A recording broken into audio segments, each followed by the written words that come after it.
you turn off speaker. Okay.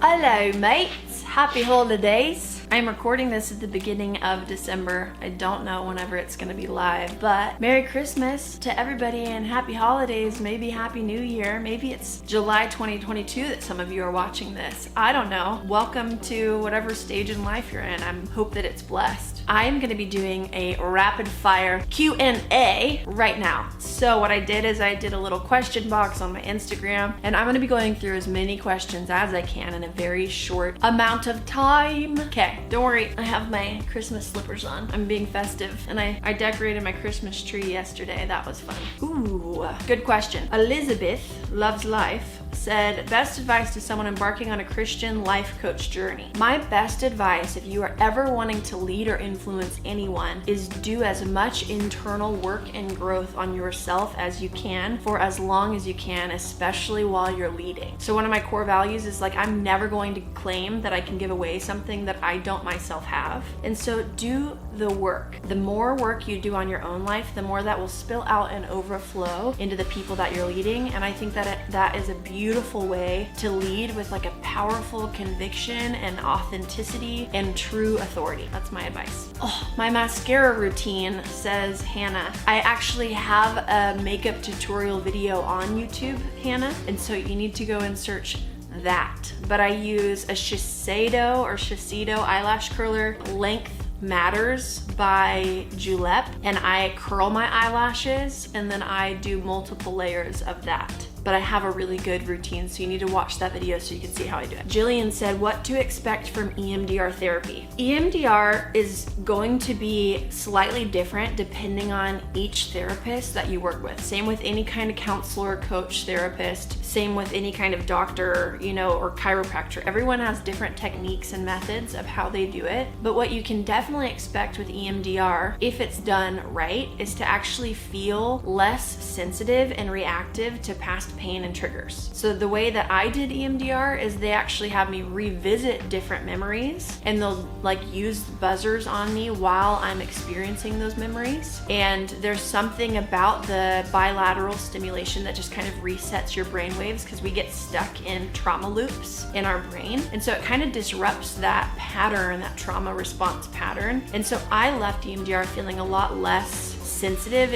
in positive ways. But I also personally do that same work just emotionally, and I notice the same results. But I do love EMDR. Ooh, the Anna White said, would you recommend pre-engagement counseling? Hail to the yes. I was talking to my best friend this morning, and I was telling her, she's in a dating relationship, they're not engaged. I was telling her that I recommend that they get counseling as soon as they can, even while they're dating. If you really, really like someone and you could potentially see future with them, I think it is beautiful to have someone speaking into your life, holding you guys accountable, calling out your blind spots, helping you understand your triggers, your pain, what's going on, why, where it came from. That is a beautiful way to start a marriage. And we continued getting counseling into marriage. I personally believe everyone should. I don't care how much or little trauma you had. I think it is a beautiful thing to do because of how much you're able to grow and be powerful. So yes is my answer. I really like this question. Sydney Nystrom said, favorite sad song to cry to? Okay, let me look, Sydney. I will tell you. Let me just like scroll through my phone really quick. Scrolling. Honestly, if I have heart pain, I love finding music that matches my mood to help me grieve and process the heart pain. Okay. I also really like listening to hopeful songs whenever I'm sad. Let's go. Dermot Kennedy has some good moody, vibey music, that's for sure. Oh my gosh. No, I don't want that one. Oh, it's Katy Perry, MTV Plugged, Thinking of You. Watch the live one. She looks like this. I don't know if you can see it. You probably can't see it.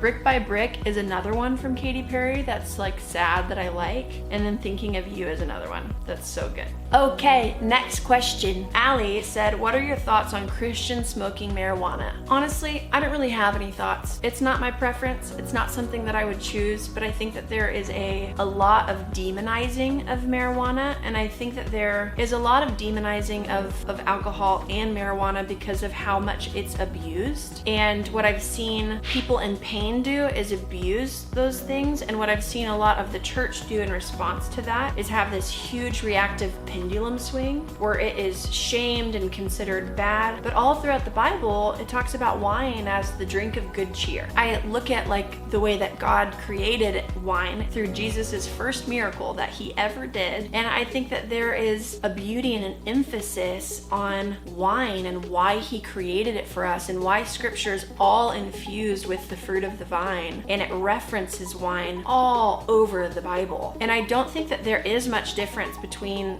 marijuana and alcohol if it is not abused and if you are not using it to numb and to escape and to avoid your pain. I think most things are actually about the motivation of your heart and the posture of your heart, and I think that takes a person getting really honest with themselves moment to moment, and like, why am I having this glass of wine right now? Or am I consuming more than I need to because I'm trying to escape pain, or because I'm trying to feel like I'm enough in this social setting, or so that I can X, Y, and Z. I think it takes a lot of courage to look at your motivation for something, but I think that I know that marijuana actually has tons of medicinal benefits, and so I don't actually have much of an opinion or judgment on marijuana, because I think it has similar effects if it is used in moderation as alcohol does. And all the Bible says about alcohol is to not be drunk, and to not actually be drunk so that you don't choose into sin. I think if you use wisdom and discernment with how you're using it, and if you're actually using it for medicinal benefits, then it's not up to me to decide. I think that we're all going to meet Jesus at the end of it and figure out that there's a lot of things that we thought that we either stayed away from or that we abused that actually weren't healthy for us at all. And so I'm not condoning it. That's what I'm not doing, but I'm also not shaming it and judging it. That's my thought. Also, actually, last thought to this. Also, I know people that are close in my life that have actual physical diseases that are very, very anti-marijuana because of religious reasons, that have had to smoke marijuana because of their physical reasons and issues and diseases, and it actually helped them tremendously, and in that they got off of really toxic medication. So I think that there's this weird judgment with like, well, this pharmaceutical drug is okay because a doctor gave it to me, but this weed is not okay, even though the weed would be a healthier option than the pharmaceutical drug. So I think that there are so many nuances to topics like this, and so I like to take things case by case. If you were to sit with me in front of me, I would probably ask you a lot of questions that would require vulnerability and honesty, and I would give you a response for you based on your situation and based on what I was discerning from you. So it's not a one size fits all. Okay, this is a question from Sunny. I think that this is actually really good. Okay, so Sunny said, what do I do if self-soothing triggers this I'm always going to be alone and I'm always going to do it alone pain? Great question. Sometimes when we get soothed and comforted, it actually helps us access the pain that's there. It's actually a good thing to feel that pain and to get it out. You just don't want to stay stuck in it. So if soothing, like if you're actually comforting your trigger and you know how to do that, and you're doing it in a way that's not like wound licking or victim-y or powerless. So if you're actually self-soothing in a healthy way and you still feel that deep aloneness and that powerless of like, I'm always going to be alone in this, I would wonder if you actually just have a lot of pain that needs time to come out and be comforted in. And after you allow yourself, 20 minutes to intentionally cry and grieve all of that out, I wonder if it'd be good to have some self-talk of like, okay, like I'm actually going to remind myself now that I'm not actually alone, and it's a lie that I'm going to be alone forever, but your childhood pain and your beliefs around this are valid, but we're actually not going to choose to buy into that lie, because that's a lie lie that the enemy wants you to believe so that you can stay stuck and powerless. So it might look like you actually engaging your spirit and choosing to fight for better beliefs after you soothe that trigger. Does that make sense? It's this weird like nuanced tension of like, I'm going to look at my emotions, I'm going to feel my emotions, I'm going to make space for my emotions, but I'm not going to let my emotions rule and run my life. Like, I might get triggered and believe that my husband doesn't love me and that I'm always going to feel alone in marriage. That's not what I actually think and believe. That's what me, when I'm really triggered and in a lot of pain, that's what like my false identity might tell me in moments. So I might let myself feel that pain for a little bit, but I'm actually going to remind myself of what my marriage is, who my husband is, what God has for me. I'm going to have my spirit leading my soul in those moments. And I think that's the healing journey, is like there are two different truths in tension where I need to tend to this, but I also need to be powerful in actually giving my soul new truths to hold on to. I hope that feels helpful for you. Oh, okay. This is my last one I'll do. This is a cute question. I don't know that I have the answer to this, but I'm going to try. Chica Sika said, how do you prepare your heart for Christmas so that it's not just another day? Interesting question. I don't know if you mean like spiritually, so that you're like celebrating Jesus, or in an emotional sense so that you feel like it's a special holiday. I think